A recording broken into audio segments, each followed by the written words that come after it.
Buenos días todavía son buenos días. Seguimos aquí en Bien por Casa, son las 11:22 y estamos motivados, por supuesto. Después de esa rica anchoveta, después de tener a nuestros invitados, cada uno va a encontrar su motivación, la mejor forma de motivarse. Pero también ocurre que un día te levantas y estás así como, ¿sabes qué? No quiero. Oye, pero ¿y la chamba? ¿Tienes un proyecto? Sí, pero ¿y si no lo aprueban? Sí, pues. Y a veces la cólera. Sí. Me da miedo. Te da miedo. Pero ocurre y es totalmente normal, natural. ¿Qué pasa con mi pelo chato? ¿Te gusta mi pelo? Ah, es que es que me han traído corriendo, entonces el alboroto, se me han salido los pelos. Pero es una motivación también, chato, tómalo por el lado amable. Muy bien, estamos hablando entonces acerca de la motivación. ¿Qué ocurre cuando perdemos la motivación para nuestra chamba, para nuestros proyectos, para las relaciones de pareja, relaciones de familia, relaciones de amigos, hasta las relaciones con los vecinos? ¿Qué ocurre cuando no encuentras ese impulso que se necesita para seguir chambeando, para seguir adelante, para seguir creciendo y avanzando en nuestra vida diaria? Es difícil. Es verdad, para algunos podría resultar más complicado, pero hay que buscar la forma de siempre salir adelante y cambiar la perspectiva de nuestras propias vidas. Así es, por eso hoy día nos acompañan quienes. Están con nosotros Ángel López, él es gerente general de Éxito Comunicaciones. ¿Cómo estás, Ángel? ¿Cómo te va? Bienvenido. Tienes la combinación López, somos familia, y Ángel porque también somos, pues no es cierto, perfecto, gracias. Como parte de... Así es. Está también con nosotros Angélica Noriega, y es directora del Colegio Villa Per Se. ¿Cómo estás? Buenos días, Bien, gracias ¿cómo estás, Angélica por estar con nosotros. Nos hablan maravillas de ese colegio, ¿ah? Sí, Es que es una maravilla. Sí, han dicho que es ahora la revelación de la educación. Ahora vamos a entrar en detalles. Y está con nosotros Julio Príncipe, él es consultor sistémico. ¿Cómo estás, Julio? ¿Cómo estás, Julio? Bienvenido. Bien, contento de estar con ustedes. Gracias por estar con nosotros, Príncipe. Chicos, qué temita de la motivación, ¿no? Y bueno, muchas personas dicen, sin motivación no hay éxito, ¿no? Porque además, digamos, ¿cómo vas a perseguir tus objetivos? ¿No? ¿Cómo vas a realmente entercarte y decir, no, es que esto yo lo puedo lograr, esto yo lo voy a hacer, si has perdido la motivación, que es, digamos, como que el punto número uno, impulso, ¿no? Exacto, de todo, ¿no? ¿Podríamos un poco de repente definir qué es la motivación, de dónde parte? Si debería ser, digamos, intrínseca o extrínseca, no sé, ¿ustedes qué opinan? Yo quisiera hablar de la motivación en base a mi experiencia, en base a ver a mis hijos, ver ese maravilloso colegio Villa Per Se, sus alumnos y los profesores. Y la motivación es una energía que te llega a hacer cosas que tú crees que es imposible, pero lo logras porque es un deseo y una fuerza interior, o sea, intrínseca, que se vuelve, te ayuda a la parte extrínseca porque es el entorno que te motiva a hacerlo. Y yo creo que es bastante importante tener siempre bien definidos cuáles son tus objetivos, porque siempre hay una falta de motivación, esa desmotivación, esa apatía que justamente es la que te hace perder la ilusión por lo que haces, por tu trabajo, por tu líder, que eso es muy preocupante. Yo siempre pongo un ejemplo que es el principio del ser, hacer y para tener, y es un principio que justamente habla de todo el tema, que a la gente le tiene esos paradigmas, justamente, que hay que romper esos paradigmas para primero ser, hacer, para luego tener. Todos decimos, cuando sea rico voy a tener una casa en la playa, pero primero tienes que ser para poder hacer, para luego tener. Claro. Entonces yo creo que lo principal es romper esos paradigmas mentales que la sociedad nos está marcando, que no son reales en muchos de los casos, y que creo que por ahí cada uno tiene que buscar su propia motivación, porque tanto el éxito como la motivación para mí es personal, no es lo que la sociedad me dice. ¿Y el miedo qué rol juega? ¿No? Porque a veces, digamos, tenemos objetivos o metas, pero nos da miedo, pues, ¿no? O sea, digo miedo, ¿no? Porque de repente dices, ay, no, pero quiero arriesgarme a un préstamo, por ejemplo, ¿no? Y si no sale bien, y si me quedo sin chamba, y si no sé qué, ¿no? Y ese tipo de y si, ¿no? Digamos, finalmente responden a un miedo, ¿no? El miedo también juega un papel importante. Sí, sin duda, el miedo está por una razón. Y eso es importante también cuando lo vemos desde el punto de vista sistémico, es que todo lo que ocurre en nuestra vida, incluyendo la desmotivación, está al servicio de algo más importante. Entonces, Si yo estoy desmotivado, o si tengo miedo, o si tengo apatía, muchas veces lo que hacemos es, bueno, entonces voy a concentrarme, voy a enfocarme, voy a romper con el miedo. Y entonces eso, en vez de solucionarlo, lo que hace es que regrese con más fuerza. Entonces una solución puede ser integrar ese miedo. De alguna manera es como si tú pudieras decirle, ok, miedo, te doy la bienvenida. Claro. ¿Qué mensaje tienes para mí para que yo pueda avanzar en este proyecto? ¿No? Pero si decimos, ok, no, yo no tengo miedo y vamos y hacemos y vamos, no, eso no funciona. La motivación desde niño se trabaja como lo trabajamos en Villa Per Se, es con 3 partes importantes, que es el sentir, es el hacer y el pensar. Y como decías tú, eso te ordena. O sea, ¿qué siento? ¿Qué es lo que quiero hacer? ¿Por qué lo quiero hacer? ¿No? Lo siento, después hago. Rompo eso, salgo de mi zona de confort, que desde chiquito lo puedes hacer. ¿Cómo lo vas a hacer? ¿Qué quieres hacer? Y lo trabajas y luego lo compartes. La motivación también es compartir lo que tú has hecho, y eso es una parte extrínseca a la cual tú entregas tus saberes y tu motivación. Claro, a veces ocurre, como mencionamos hace un rato, ¿no? Si trabajamos para nosotros mismos, por nosotros mismos, encontramos de pronto esa luz que necesitamos, esas referencias que necesitamos para lograr nuestros objetivos, probablemente tengamos una cuota que es la con la que nos enseñan a crecer, que es satisfacer a los demás, ¿no? El que dirán, y si me equivoco, y si se burlan, y si no lo consigo, y si no me aplauden. Entonces es como nos limitan y nos frustran en algunas emociones, en algunos sentimientos. No llores, no demuestres que estás triste, no demuestres que estás muy alegre. Y tú me acabas de decir, ¿no? Hay que incorporar, creo, el miedo, la alegría, la frustración o lo que esté, para poder mezclar eso y ver de qué manera podemos salir adelante. ¿Podría ser así? Sí. ¿O necesariamente tenemos que ocultar nuestras emociones? Hay que mezclarlo a nuestras necesidades. ¿Ustedes qué opinan? Sí, o sea, justamente hay un miedo al éxito y justamente un miedo a la supermotivación, porque la gente piensa que el éxito está totalmente relacionado al tema material, al tema de la fama, a todo lo que finalmente... A todo lo que brille. Sí, exacto. Y ahí justamente, por eso nos dicen estadísticas que la gente exitosa en el mundo es un 5 a 10%, porque a la gente le cuesta arriesgarse, y ser exitoso es un riesgo, o sea, no es fácil. Entonces, justamente yo creo que ahí radica, o sea, cada persona tiene que tener sus propios valores, su propia concepción del éxito para poder desarrollarlo y poder llegar sin ese miedo. Y para eso hay que romper paradigmas, porque finalmente la gente no llega al éxito, ¿por qué? Porque piensan mucho en el qué dirán, en cómo me están viendo, cómo tengo que ser. Y finalmente eso nunca llega. Entonces, el éxito podría ser de pronto de dónde saliste o qué fue lo que superaste tú. Exacto. Como ser humano. Sí. Exacto. No cuántos títulos tienes, ni Exacto. cuántos yates te pudiste Es comprar. un trabajo, el miedo. Personal, un trabajo personal. La motivación es un trabajo personal, es una disciplina, es una constancia, es romper paradigmas, como bien has dicho, Ángel, ¿no? Y también tiene que ver no solamente con ese trabajo personal únicamente, sino también con poder crear condiciones en las cuales eso pueda florecer. Porque, por ejemplo, para quienes nos ven en sus casas, es pensar, tengo a mis hijos apáticos, pero no están apáticos 24 horas del día, 7 días de la semana. Hay algunos momentos en los que están... Exacto. Entonces, si yo me empiezo a preguntar, ¿en qué momento mis hijos están más motivados? ¿En qué momento mis hijos cooperan más? Fue porque vinimos del parque. Entonces, ¿qué tal si replicamos esas condiciones más a menudo?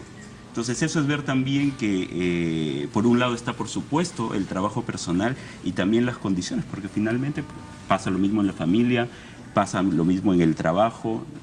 Si las condiciones no están dadas, yo puedo hacer muchísimo esfuerzo en motivarme y termino quemado, o sea, termino con burnout, ¿sí? Claro. Porque no me permiten tener el resultado o romper los paradigmas. Claro. Si en la empresa Es que no es tan fácil no me romper dejan los paradigmas. romperlos. Muy poca gente quiere romper los paradigmas y sabe romper los paradigmas, porque romper paradigmas, por ejemplo, es poder renunciar a un trabajo en el cual no estás contento, en el cual no aguantas a tu jefe, y lo haces, ¿por qué? Porque tienes ahí una motivación personal en la cual sabes que puedes dar mucho más, que no tienes a un líder que te está motivando, que llevas a tu O que casa tienes un y la techo, pagas ¿no? con tu familia, con tu pareja y con todo, porque hay que aguantar eso, o sea... Lo que pasa es que también muchas veces, o sea, tomar ese tipo de decisiones de pronto tan importantes, si es que tienes toda una carga atrás tuyo, Claro, también hay que pensar. es difícil, ¿no? Porque claro, digamos, tú puedes decir, ok, ya yo me motivo porque no quiero ir a este trabajo porque, como tú dices, me llevo mal con el jefe, las condiciones son terribles, qué sé yo. Pero por otro lado, soy de pronto cabeza de familia, ¿no? Soy el que aporta primordialmente con el sueldo, ¿no? Entonces, ¿cómo hago para yo poder tomar una decisión de este tipo? Pero, ¿qué les parece si nos vamos a un corte y luego me contestan esta pregunta y seguimos hablando pues de la motivación? Estamos motivadísimos aquí. Así que nos vamos al corte y regresamos aquí en Bien por Casa. No te muevas. Volveremos. Aquí estamos de regreso, 11:40 minutos. Continuamos. Fuimos al corte con una pregunta muy interesante, mi querida Cecilia. Así es, mi querido Osquitar, más conocido como Ancho Betín. Hablamos de lo difícil que es tomar a veces ciertas decisiones, ¿no? Por ejemplo, no te sientes bien en tu trabajo, ¿no? Tienes realmente un entorno laboral terrible, angustioso, feo, pesado, pero no tienes la motivación suficiente como para poder dejarlo porque eres cabeza de familia, tienes la responsabilidad de mantener, pues, qué sé yo, a la esposa, a los 5 hijos, el perrito, el gato, el loro y todo cuanto hay, ¿no? Entonces dices, ¿cómo yo podría dármelas de Superman, ¿no? Dejar este trabajo en el que efectivamente no me siento bien y tener ese lapso, ese tiempo sin percibir un sueldo y dejar a mi familia así, ¿no? Ahí es bien difícil tomar una decisión. Sí, yo creo que la motivación es variable y hay que tener técnicas de reforzamiento para poder lograr tus objetivos, ¿no? O sea, centrarte en lo que quieres, en lo que deseas, y eso lo haces desde niño también, ¿no? Desde chiquito tienes que saber poner en la balanza qué es lo que te conviene y lo que no te conviene. Exacto. Y darte cuenta justamente que en este caso la verdadera motivación la tienes clara. Son tus hijos, es tu familia, es tu contexto. Si tú sigues estando mal en tu trabajo, con tu jefe, llegas a casa, ¿con quién lo pagas? Con tu familia, con tus hijos, y no le das un buen rendimiento, no le das unos buenos valores, no le das nada porque estás enfuscado por una situación. Entonces yo creo que ahí está la respuesta. O sea, toda aquella gente que no tenga una motivación por hacer ese cambio personal, que lo haga por su familia y por su contexto, porque ahí está su gran motivación. O sea, verlo al revés. Claro, voltear la idea y decir, mi motivación es mi familia, mi gente, entonces, ¿qué más me va a motivar que eso? Nada. Entonces, obviamente no voy a renunciar a mi trabajo, pero voy a poner todo de mi parte para poder encontrar otro trabajo en breve tiempo, con unas condiciones mejores y que ayuden a mi entorno y me ayuden a mí personalmente. Claro, entonces la motivación existe, esa es cuestión en estos casos, ¿no? De verla, Claro, aclarar el panorama y de pronto organizarte. Es decir, ya, en estos meses me voy a preocupar por de pronto ahorrar una cantidad de plata, de pronto conseguir una forma de tener un backup, un soporte. Planificarte. Y que me ayude a dar el gran salto, Y ¿no? es que siempre la motivación es personal, en ese sentido. O sea, a mí me gusta decirlo como un juego de palabras. Para mí es el motivo para la acción. Y entonces, ese motivo para la acción pueden ser mis hijos, puede ser mi carrera, puede ser mi pasión. Y si yo tengo claro ese motivo, entonces puedo tener metas que estén alineadas. Y a veces sí, a veces puedo dar el salto y buscar otro trabajo o poner mi empresa. Y a veces lo que me toca es, justamente por esa motivación, hacer que mi trabajo funcione. Es decir, poner lo mejor de mí para que funcione mientras pueda.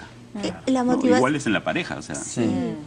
La motivación es un compromiso contigo y con tus deseos y yo creo que en verdad es un estilo de vida.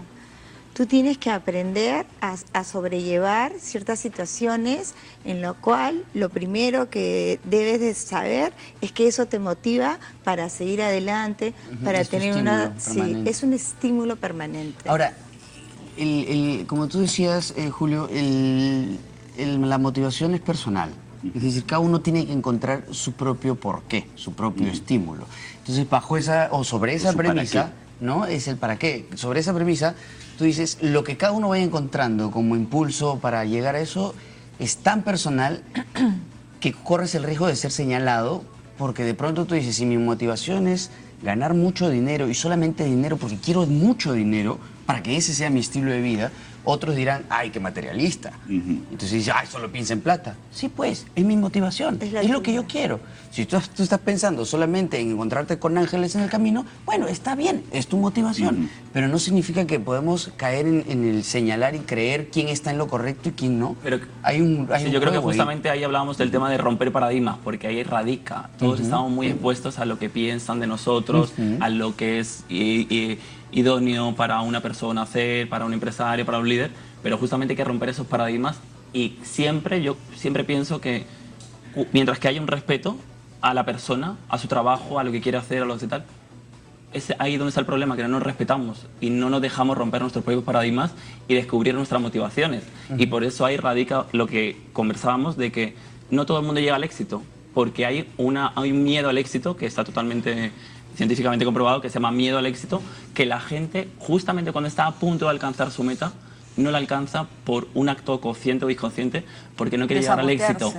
Claro, se sabotea porque no quiere ser observado, piensa que eso es un incremento de responsabilidad, que la gente lo va a ver mal porque es exitoso o porque sobresale, y es todo lo contrario, o sea, es seguir tus paradigmas, romper tus paradigmas, seguir tus motivaciones, y me da igual el mundo, o sea, mientras que yo sea respetuoso con mi contexto y mi sociedad. Claro. El problema de la motivación que tenemos muchas personas es que no respetamos lo que es la moral, ¿no?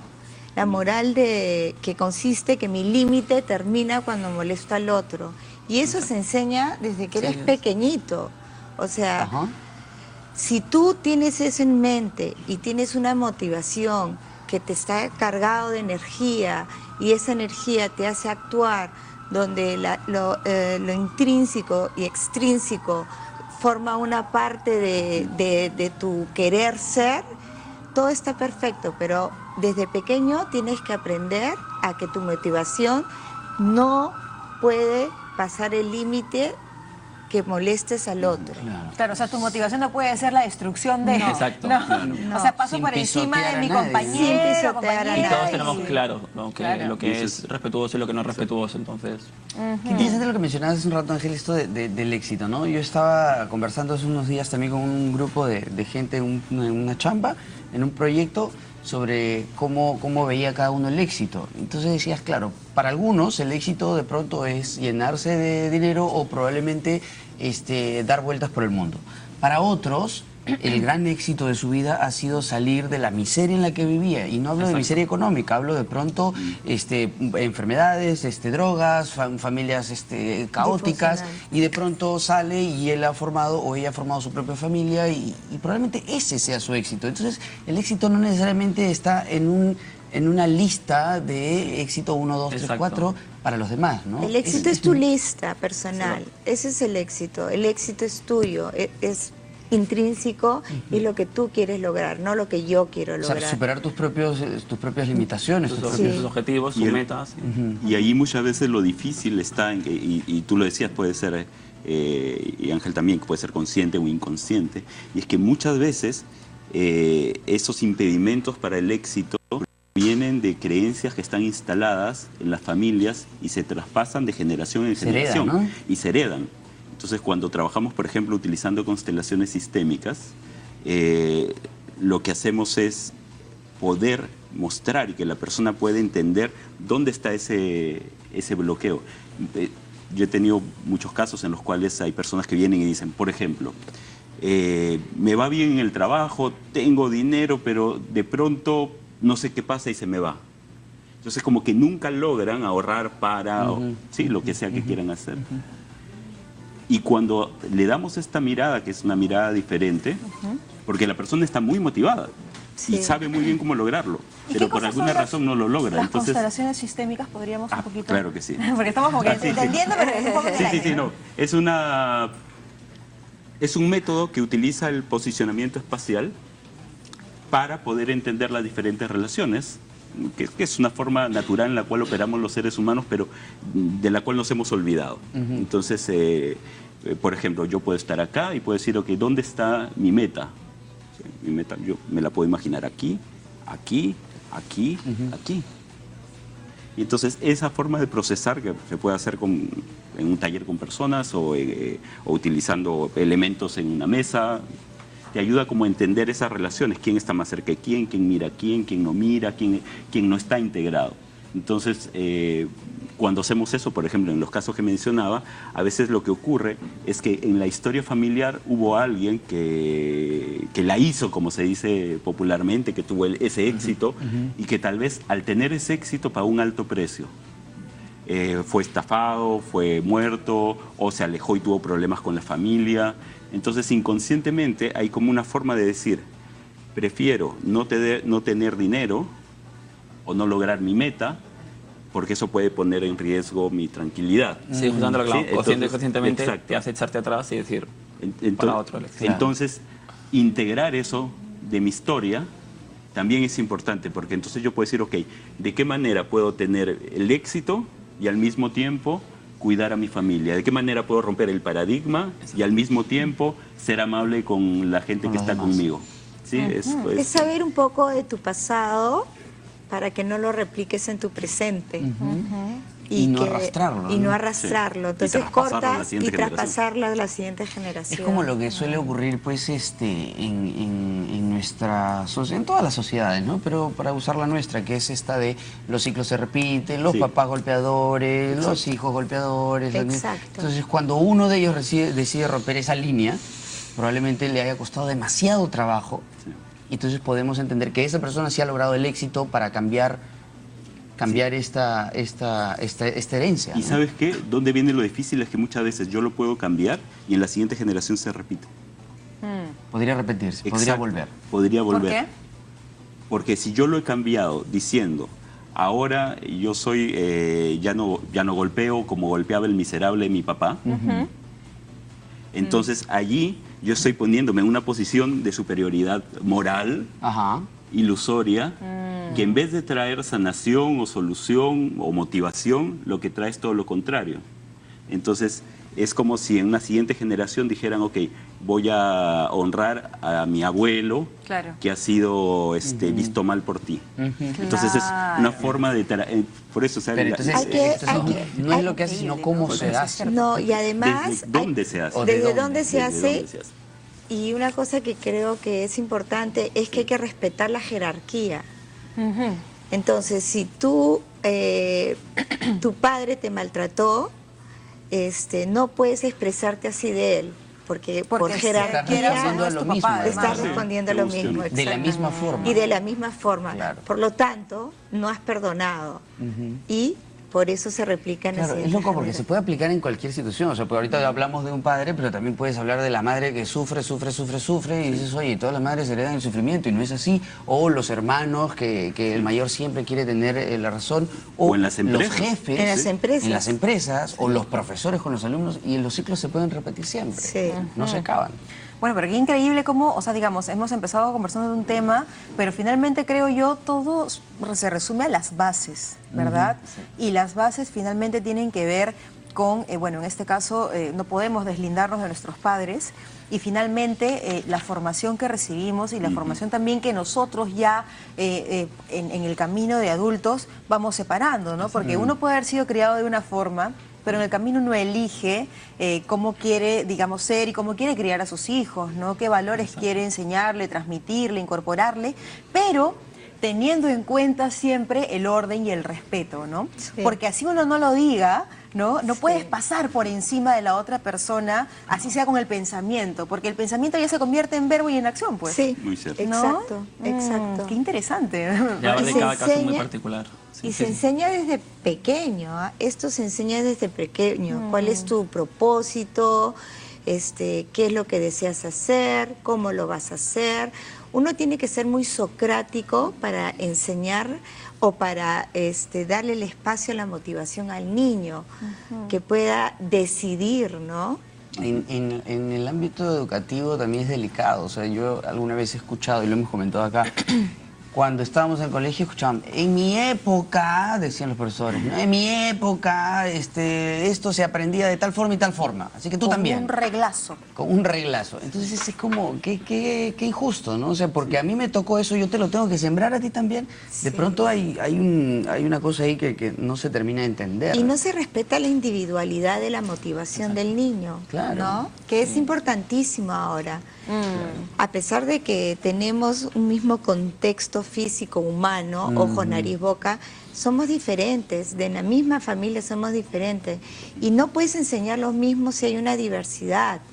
Quiere decir que tú tienes que pensar en el niño que tiene ciertas habilidades, donde esa habilidad la puedes motivar para que rompas ese paradigma de que todos Exacto. podemos hacer lo y mismo. creo que justamente radica ahí, porque si no lo haces desde un comienzo, los niños nacen todos iguales, finalmente. Claro. Porque viven en una sociedad donde todos tienen que ser iguales, misma educación, mismos... Claro, uno puede enseñar, pero también no puede pretender la misma respuesta de todos. No, Exacto. O sea, exacto. unos tendrán más aversión, otros serán más distantes, otros serán de pronto más intensos, más pasionales, qué sé yo, cada uno va a tener una respuesta de acuerdo a su inteligencia emocional también, a su Sí, propia exacto. formación. Ni ¿no? los mismos justos. Ahora, una pregunta para terminar y para Es que irnos. está bonito, Lina. ¿A todos nos tiene que gustar estudiar?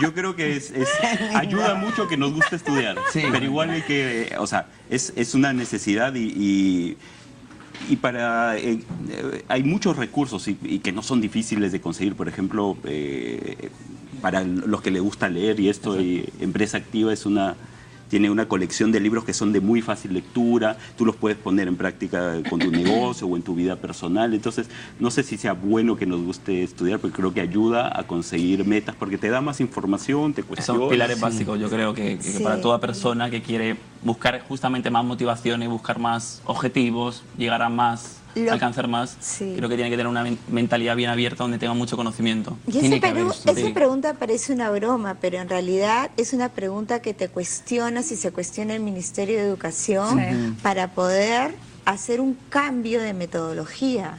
O sea, tú no puedes estar ya mirando la nuca al otro niño, Ni porque eso copiando era en de la la pizarra y revolución copien en el industrial. cuaderno. Y no Exacto. puedes copiar. Totalmente. Entonces, y además, ¿así te gustaría aprender a estudiar? Esa es la pregunta. claro, porque Claro. además la pregunta de muchos padres de familia, y te lo decimos porque lo vemos acá casi todos los días, es ¿cómo motivo a mis hijos para el estudio? ¿No? Porque claro, muchos chicos están desmotivados, no quieren ir quiero al colegio. muchas tareas, y, todo y el día nosotros en también eso, creo que podemos dar fe de ello. Entonces, yo por lo menos yo sí me pongo en los zapatos de la otra persona y digo, sí entiendo que no te guste, Exacto. ¿no? Sin embargo, claro, evidentemente vivimos en un orden en el cual hay que queramos o no, hay que ajustarnos un poquito, aunque sea. Pero la pregunta por eso iba entre broma y en serio, ¿no? O sea, realmente tienen que gustarles, pero la respuesta es Claro, yo muy creo que buena. en porque- paralelo puedes ayudar a tu hijo a que busque también su forma de estudio, porque también creo que hay una equivocación en la cual en el colegio nos dicen tienen que hacer esto, tienen que copiar en la libreta 100 veces esto, y Qué todos horrible. estamos así cerrados y los niños llegan y nosotros como padres finalmente decimos lo que nos dice la escuela porque pensamos que es la mejor educación, pero creo que sería bueno también para encontrar justamente esos paradigmas y que el niño pueda romperlos desde una infancia y no tengan que buscarlos a los 18, a los 20, a los 25, que quizá ya es demasiado tarde o no es tan fácil enfrentarse a la sociedad. Hay que darle un poco más de aire a tus hijos en la infancia. No estoy diciendo que les dé permiso para todo, sino que le preguntes, por ejemplo, ¿cómo te gustaría estudiar? O sea, ¿qué es lo que no te gusta de estudiar y qué es lo que te gusta? ¿Cómo quieres que lo hagamos? Vamos a ponernos unos objetivos. Tú cumples, yo cumplo como madre, padre, y darle un poquito más de libertad, yo creo. ¿Por qué los Es chicos son más distinto. fáciles de recordar o de retener cosas a partir del juego, ¿no? Que es el principio por el que- que viven. Es que el juego es... Juego y luego existo. Ese es Exacto. ese es el principio de un ¿Parece niño. Aristóteles? No, en serio. Qué buenísimo. Bueno, y en secundaria es converso, luego existo también, ¿no? Porque ahí es donde se viene, Es como la todos se vuelven interacción. loros, Se claro, vuelve, ¿no? ¿no? Y también yo quiero recordar algo más, y es que hay mucha tendencia a etiquetar a los chicos. siglas TDAH y cosas qué así. horrible. Pero Y yo la siento que verdad es es una que limitación de los profesores. es una, Perdónenme, Sí. pero los siento pones que en es una así. caja a los chicos Sí, horrible. y no sales de eso. O sea, Y- que el chico que se para, que no puede estar quieto, que el chico que los mandan a terapia, los mandan, y Es digo, ¿y por qué no te niño. preparas tú como profesora o como profesor para poder Para atender poder más Peor es cuando, posibilidades? y peor aún es Catalogan. cuando dicen, ese chico es especial. es Sí, especial, es hiperactivo. No, y lo peor es cuando te mandan en la nota, en tu cuaderno de registro. Su hijo habla mucho, su hijo se mueve mucho, su hijo, entonces tú le tienes que contestar, ¿y ¿Qué tú hago? qué haces para que mi hijo no se aburra? Porque en verdad, Sí. ¿no? Hay una historia que también justo leí a propósito de este tema de los colegios, ¿no? Un chico llega a su casa con una mala anotación en la agenda y le dicen, ha salido muy mal en matemáticas, pero muy bien en pintura. Entonces la pregunta es, ¿y qué vas a hacer con tu hijo? ¿Le voy a poner un profesor de matemáticas? No, refuérzale la pintura, va a ser un gran artista. Entonces es como, y si fuera al revés, entonces le va muy mal en deportes, pero le va muy bien en ciencias, pues refuérzale la ciencia. O sea, eso es lo que hay que hacer, ¿no? Esa es la Tenemos que- mentalidad. Eso se llama las inteligencias múltiples, Claro, que lógico. ahora tiene que realmente implantarse en los colegios. Angélica, cuando yo sea ministro de Educación vamos a conversar. Ya, no te olvides, por favor. Chicos, Muchas muchísimas gracias. Un aplauso para ustedes. Para nuestros invitados. Lamentablemente se nos ha ido el tiempo.